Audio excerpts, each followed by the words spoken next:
शेख रशीद साहब अक्सर ये कहते हुए नजर आते हैं ना, पाव पाव भर के बम उठा उठा के जो है वो भारत की तरफ मारेंगे हम तो।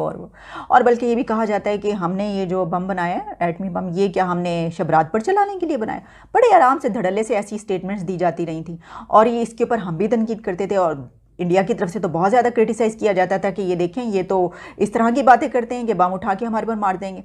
लेकिन हमें नज़र ये आया कि यहाँ पर तो सिर्फ स्टेटमेंट्स हैं, सिर्फ ये बयानात हैं, उस तरफ से वाकई बम चल गया। तो ये तो बड़े ही मतलब हैरतनाक बात है, क्योंकि हम तो ये सोच रहे थे कि वो वहाँ पर तो बड़ी रिस्पॉन्सिबिलिटी का, जिम्मेदारी का मुजाहरा होता है, यानी कि वहाँ पर इस तरह की स्टेटमेंट्स कम आती है। लेकिन यहाँ से तो बहुत ज़्यादा हम ये बात हर वक्त ही करते हुए नजर आते थे, लेकिन इससे उलट हो गया। आसिम इफ्तिखार की तरफ से एक तो ये कहा गया कि हमें बताया जाए कि क्या प्रोजेक्ट है, इसका क्या नाम है।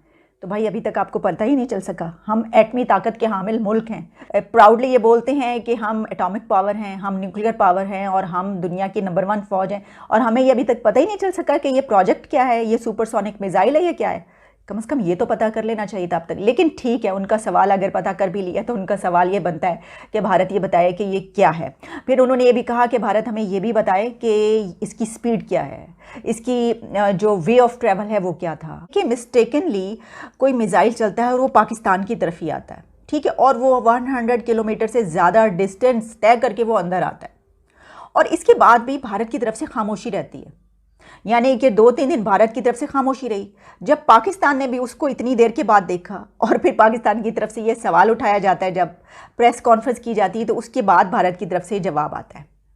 तो इससे ये होता है कि क्या इंटेंशंस जो थी वो कोई डैमेज करने की थी, या ये गलती से ऐसा हुआ, और क्या अब ऐसा तो नहीं होगा कि भारत की तरफ से कोई न्यूक्लियर बम चलेगा और ये कहा जाएगा कि भाई ये तो गलती से हो गया। ऐसा तो नहीं हो जाएगा। अब क्या वो जो मिसाइल पर कपड़ा मार रहे थे, वो ऐसा तो नहीं होगा कि न्यूक्लियर बम पर कपड़ा मार रहे होंगे, उनसे कोई बटन दब जाएगा। There technology is fall out, मतलब जो न्यूक्लियर हथियार हैं उनको भी फिर रिविजिट करना पड़ेगा।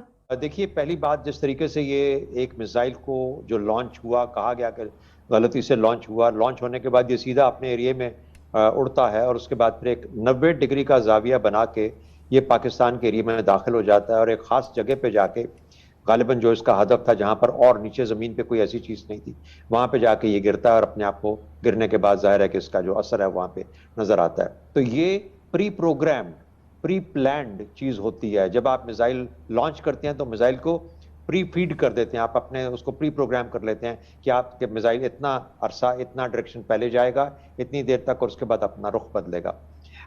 इसका मगरबी सरहद पे आके इस किस्म का काम होना, यानी सिरसा की उनकी एयरफील्ड है, वहाँ से ये टेक ऑफ करता है, जहाज़ पे लगा होता है। ब्राह्मोस गालिबन मिसाइल है जो कि हम जानते हैं कि डुअल कैपेबल है, उसमें नॉर्मल वॉरहेड भी लगता है जो कन्वेंशनल वॉरहेड कहते हैं, और न्यूक्लियर वॉरहेड भी लगता है।